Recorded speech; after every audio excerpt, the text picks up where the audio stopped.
Good morning, friends, and welcome back to Astrology Today.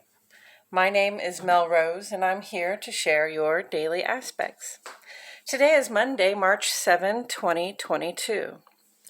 When the sun is in inspired and creative Pisces, we feel such a connection to the people around us that we can become confused sometimes regarding which energies are our own and which belong to those people around us. Self-doubt can have us feeling insecure, which threatens our ability to create with clarity and positive intention and expression. If you are one like me who is very sensitive to the vibes that others put off, it may become important to be a little conservative in your approach to relating with others. Pisces is a time to rest and play and be and create. So especially if the vibes are anxious, frenetic, or angry around you, it's okay to enforce some personal boundaries. The waxing crescent moon in Taurus gives us a relaxing opportunity to dig the secure feeling of home and the comforts we find there while turning over the fertile soil of our imagination and plotting our personal ambitions and goals. Now is the time when we set the intentions, make our plans, plan our strategies, so that when we come to this first quarter moon this Thursday in Gemini, we will be able to creatively begin doing the work to bring about a culmination of our goals. And I'm going to get right into the aspects. I just want to remind you that there is a key on the side here. The legend has all of the symbols, not all of them, most of the symbols that are on the page. And if you want a word to put with a symbol, that's where to find it. Otherwise, I'm going to discuss all the symbols as I go through. So, otherwise, I've divided the page into two columns, one for each of our luminaries. The moon sheds light on our inner lives. It has to do with how it feels to be in our body, heart, and mind, those things we think, feel, know, and intuit, as well as who we are in the home space with those that are there with us. And the moon's aspects are really relatively brief because the moon moves quickly from our perspective. So, these aspects that it makes, they're short and they have more to do with ambient energies that might affect your mood or your intuition, and not necessarily go expressed in the outer world. The sun represents our outer life. This is more about who we are in the work, social, and civic spaces. And really, it's the part of us that faces outward and engages with the public. So I address the sun and the rest of the planet's aspects on this side because they have more to do with who we are and how we behave out in the world, and also because they generally take longer than these lunar aspects. And we start with the moon today, Central Standard Time, friends, at 7:49 in the morning. The moon goes sextile with Jupiter. And so the moon is your personal life, and Jupiter is that great big planet that represents growth and positive expansion. And this sextile vibe is a positive, generative, cooperative vibe. So it's the inner life and a sort of cooperative relationship with our sense of generosity and expansiveness and growth. I'll spit it out. So being open at this time, sharing with others can generate really good opportunities for us. Then at 3:56 in the afternoon, the moon makes a square with Saturn. Moon in aspect with Saturn has this feeling on the inside some way about the stability that we feel, our foundational structures, those networks that we rely on for support and validation, and our responsibility to maintain them.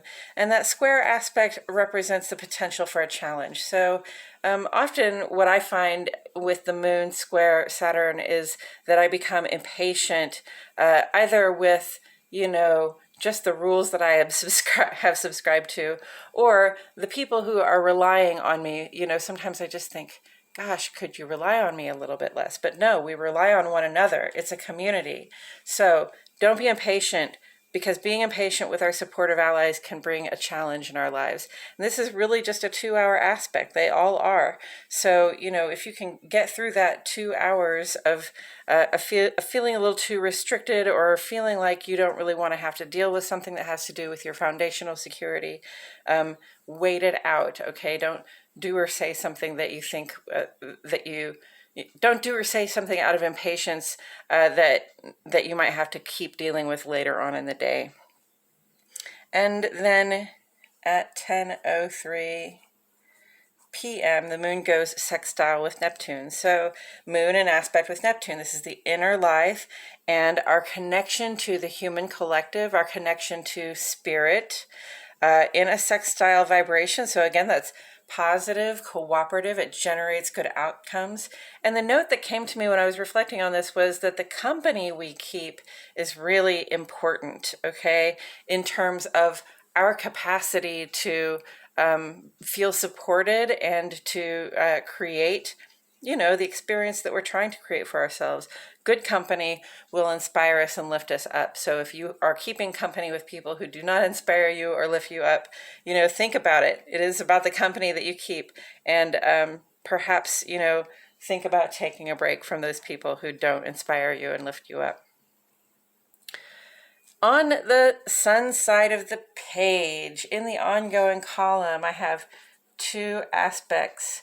One of them is Jupiter sextile Uranus. One of them is Venus conjunct Mars. They will both be with us through at least the spring equinox, which will be March 20th of this year. Jupiter sextile Uranus. Jupiter is, it's just Jupiter, Jupiter, Jupiter right now, right? It's about expansion. It's about growth. It is about having a larger sense of what you're capable of, but also having a larger sense of what is available in the world, and feeling that flow of energy of expanded good fortune coming in. And in this aspect, it's Jupiter and Uranus, which is about change, because what it does is it shakes things up a little bit, and it awakens us to other possibilities so that we can refine our process throughout our days and weeks, and with those shifts and changes, perhaps get a little closer to the goals we've set for ourselves. So good fortune, change, and again, this sextile vibration that says that these energies are cooperating right now. So look for the opportunity to make a change for the better that will expand the possibilities in your life. And then it says, I did make a note, it says, as we're called to make changes for our advancement and growth, it can help to be aware and acknowledging of our vulnerabilities. This is a note that came up for me. If we want to grow, we have to address our weaknesses, right? If we want to be stronger, we have to address our weaknesses. And, weakness is not a bad thing. It's a very human and normal thing. Everybody has a vulnerability, especially those who don't show any vulnerability. They have some very strict vulnerabilities. So, focus not on the vulnerabilities of others, and focus inward on yourself. And as you are able to say, look, this is where I don't have strength, and this is where I do feel vulnerable or weak or insecure, have that conversation with yourself about it, and have that conversation with the planet Jupiter about it, because what we're trying to get at is growth and an expanded possibility of who we can be. So, acknowledging where our points are weak gives us the knowledge we need to reinforce those areas, to strengthen those areas again, so that we can grow and expand. Also, Venus conjunct Mars will be with us through spring. I almost said spring break. Spring equinox, March 20th. Venus conjunct Mars shifted a couple days ago from Capricorn to Aquarius. And the shift from Capricorn to Aquarius can call into question whether those things that felt secure before are truly contributing strength and support on a broader scale. So, if it's just you and your partner in your partnership, and I'm talking about your workplace partnership. I'm talking about your home space partnerships, your family and friends, and also your romantic partnerships.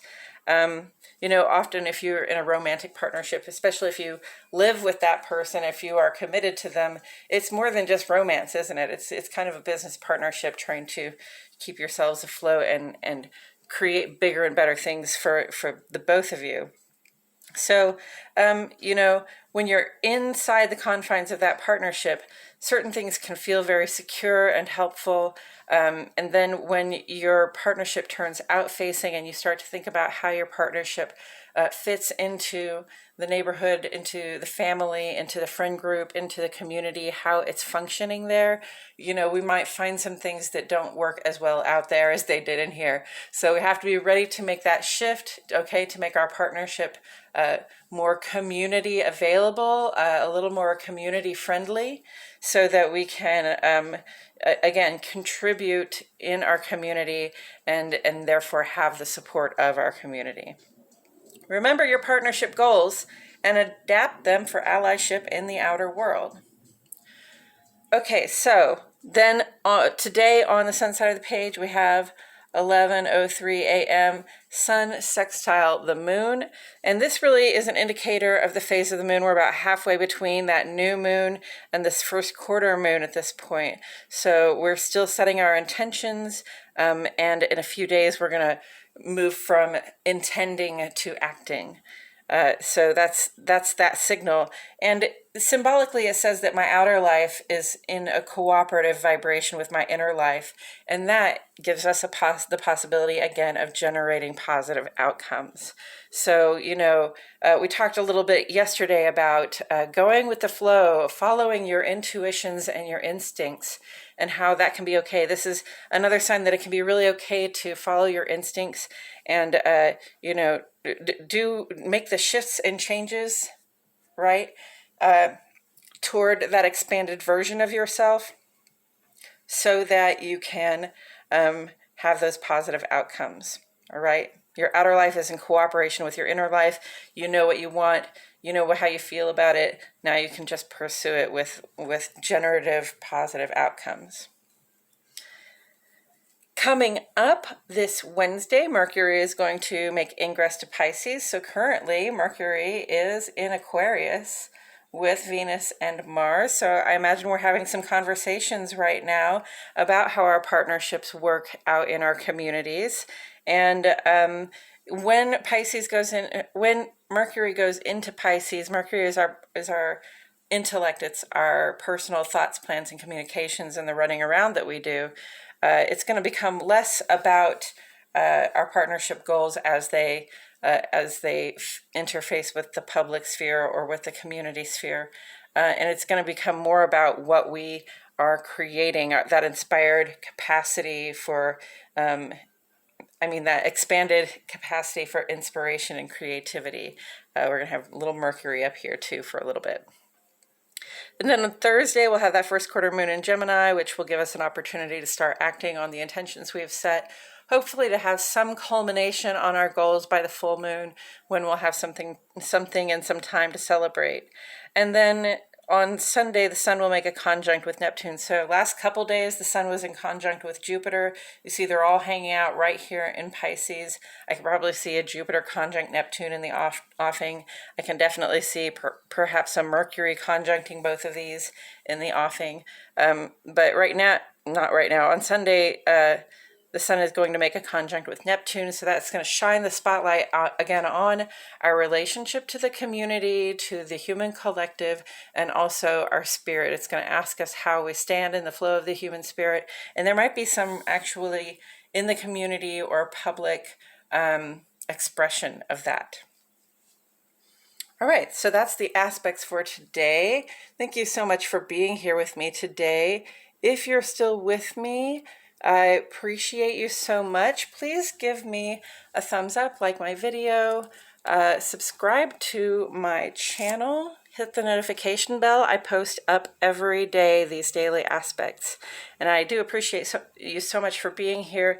If you have any thoughts or questions or comments you'd like to make. If anything comes up for you while you're looking at this, please drop a line in the comments section below. I will see it and respond.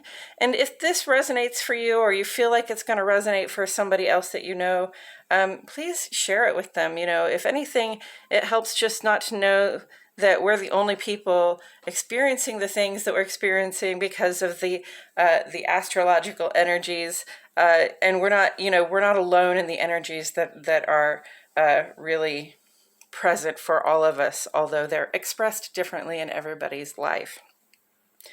Now I'm going to switch to talking a little bit about some tarot. First, we're going to discuss the card on the side of the page. This card represents the second 10 days of the sun's 30-day transit through Pisces. And this card is the Nine of Cups. Cups are about emotion, intuition, and inspiration, and I would say creativity. So they all come from that sort of watery place, and cups indicate water, the water element.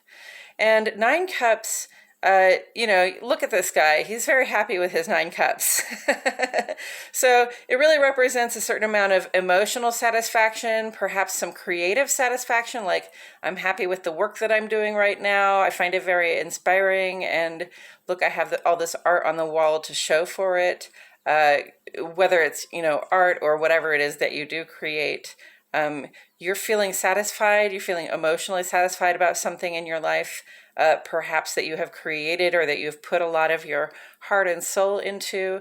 And that's great. When you feel satisfied with something like that, notice it and appreciate what you have.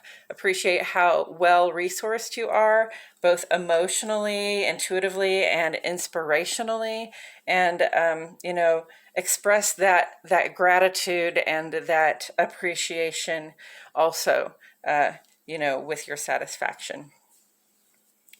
And with that said, I'm going to go ahead and mix up these cards a little bit while I remind myself and the cards that the sun is in Jupiter. The sun is not in Jupiter. The sun's in Pisces. Jupiter and Neptune are also in Pisces. And Jupiter and Neptune are Pisces co-ruling planets. So it's really significant that they're there. That makes that Pisces creative, playful vibe very strong. And the sun is also there with them. So it kind of shines the light on those Pisces activities that are like creation, recreation, procreation. It's a very fertile time, and it's a very good time to be thinking about what we'd like to create and to see how it expands into a creation, because Jupiter expands and Neptune inspires. The moon is a waxing crescent in Taurus, so we are enjoying the comforts of home while we plot our plan to take over the world. And, our personal plan to take over our own little world so that we can have the things for ourselves that we desire and yearn after. And Jupiter sextile Uranus says, hey, you can have the things that you desire and that you yearn after. Jupiter had its aphelion last week, so it's kind of out there, and those good luck, good fortune, positive expansion vibes that we've been putting our faith in. Jupiter does call for some faith that stuff is available to us. Those vibes are going to be a little delayed just because it has a little bit longer way to get to us. So Jupiter sextile Neptune, though, just says, keep your eyes peeled for those expansive opportunities, those changes and shifts that you can make that help you grow your sense of who you can be. And acknowledge your vulnerabilities. When you notice that you're weak somewhere, don't try to cover it up. Really just say, look, I have this weakness here. I have a vulnerability. And if you think on it, if you dive into your intuitive practices about it, if you talk to somebody about it who knows about these things, you might be shown a way to, again, open up the possibilities for your life. Venus conjunct Mars. This is really about our partnerships. It's about our receptiveness and our assertiveness, how attractive we are, how attracted we are to certain things. At this time, we're going to be attracted to more unconventional ways of relating, especially out in the outer life. And that really speaks to me because things have changed a lot over the last couple of years, and we just don't take going out into public. Not all of us take going out into public as lightly and easily as we used to. So, we're really choosing our company right now, and that's okay. It's okay to be a little unconventional in your approach to relating to others. You just remember your partnership goals, remember your personal goals for who you want to be in relationship and in community. We've got some good vibes on the lunar side here, sextile, cooperative with spirit, with the company we keep, with getting inspired, with sharing and expanding, creating opportunities with others. If we can just get past that little hump in the middle where we might feel a little impatient with the structures we have put up around us, we'll probably do pretty okay today. And with all of that said, I'm going to turn a card. Ooh, the Emperor, friends. I love the Emperor. For one thing, the ram's heads on the side of the throne here. So the Emperor is a very Aries characteristic card, and I am a Sun Aries, so of course the Emperor speaks to me. The Emperor is a symbol of fatherhood, a patronage. You would say the Emperor is the person who does the work and garners the resources, ruler of all he surveys, and definitely makes the rules, right? So, to me, this really kind of speaks to being conservative in our approach to the company that we keep. It's important to be selective about who we let in, who we allow to who we allow to have input in our creative process right now, because really what we have right now is just expanded inspiration and creativity. It's a time to rest and play and create things. The Emperor creates things sort of by conquering them, taking them over, and hopefully this Emperor is a positive sign that there can be unity in the community. I love that too. So the Emperor, very, very Mars kind of characteristic, very Aries sort of assertive, even aggressive, very bold, very brave, usually knows what they want and is usually just willing very much to pursue them. So think in terms of that, like when you're setting your intentions and developing strategies to conquer the lands that you want to conquer. And I'm not talking specifically to any world leaders right now, because conquering other people's lands is not cool, okay? So, it doesn't just speak to being in charge of other people and other resources. The Emperor is very much in charge of themselves, okay? They have a lot of self-control, and they have a lot of ideas about what they desire and how to go about getting them. And in this context, in Aquarius, Mars, the Emperor, is the team player, okay? Not necessarily a leader all of the time. In Aquarius, Mars tends to be a little more erratic, a little changeable, a little bit sort of trying a lot of things to see what works instead of just knowing exactly what will work and going and doing that. So the Emperor is going to rely a little bit on the Empress, and I wish I could just know that I was going to pull up the next card and find the Empress, but she's not there. So, it's okay if you are the person who is usually in charge, and if you've been, head down working the last month or so while Mars was in Capricorn, and now you find that the work you're doing is less effective. It's okay, Pisces, to relax, take a break, seek some inspiration, check your connection with spirit. The Emperor is a person whose universe is always expanding, whose concept of growth and expansion is even larger than anybody else's, because this is the person who has achieved the most, right? So Emperor vibes, very boss energy, very moving forward energy, but also at this time very much a team player, and also a seeker of emotional satisfaction. All right, I think that's all I have to say about that. I do appreciate you all for sticking around to the end, and I will see you all back here tomorrow for more Astrology Today with Mel Rose.